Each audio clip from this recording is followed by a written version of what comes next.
কেকের উপর চেরি ফুলের ছাপ কি করে দিলাম জানতে চাইলে পুরোটা দেখতে হবে কিন্তু। প্রিন্টেড ভ্যানিলা সুইস রোল, প্রথমে 4টা ডিম নিয়েছি, কুসুমটা আলাদা করে নিয়ে সাদা অংশটা চিনি দিয়ে দিয়ে বিট করে ফোম তৈরি করে নিচ্ছি। এরই মাঝে ফোম হয়ে গেলে স্বাদ মতো লবণ, 4টা ডিমের কুসুম, একটু তেল আর একটু ভ্যানিলা এসেন্স দিয়ে ভালো করে মিশিয়ে নিয়ে এক সাইডে রেখে দিলাম।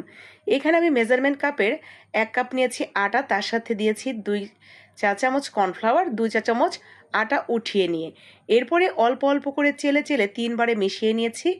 1 চা চামচ গরম পানি দিয়ে, কুসুম গরম পানি মিলিয়ে নিয়ে অল্প একটু ব্যাটার উঠিয়ে নিয়েছি কেকের।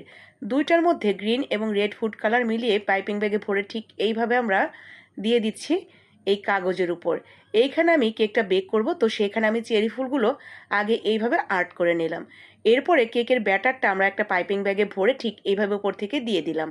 কেকের ব্যাটারটা এভাবেই দিতে হবে, একটা জায়গায় ঢেলে যদি ঠেলে ঠেলে সরাতে যান চেরি ফুলটা নষ্ট হয়ে যাবে। এরপরে বেক করে নেবেন 5 থেকে 7 মিনিট 170-এ দিয়ে ওভেনে।